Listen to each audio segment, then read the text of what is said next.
Gələn həftə parlaq zəkada baxın.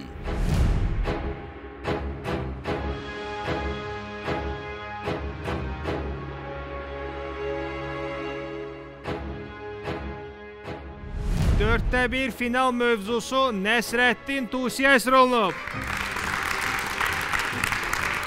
Zəkaların iddialı çıxışları. Bugünkü oyunumuz Nəsrəddin Tusi haqqındadır və ümid edirəm ki, Nəsrəddin Tusi kimi savadlı olan qələbə qazanacaq. Parlaq zəkanın 4də 1 final mərhələsində maraqlı oyun göstərəcəyimə əmin ola bilərsiniz. Yarın finalda görüşərik. Qələbəyə bir addım qalmış büdrəyən zəka. Maraqlı asılması zamanı o Hülakü xanı inandırmağa çalışırdı ki, yəni ki, asılsın da, amma ki, o da razı olmaq istəmirdi buna. Hülakü xan da buna razı olmaq istəmirdi. O da Siz məncə başqa bir rəvayət danışırsınız. Sual toruna düşən zəka. Ət-Təharə yəni kitabı əsasında sonradan Nəsrəddin Tusi Əxlaqi Nasiri kitabının əsərini yazır. Əxlaqi Nasiri əsərini yazır. Qəbul edim? Bəli. Qəbul edirəm. Sual qapısını asanlıqla açan zəka. Zicirxanidə Cənubi Amerikaya aid olan ərazilər bəsbər oluna bilərdi? Bəli.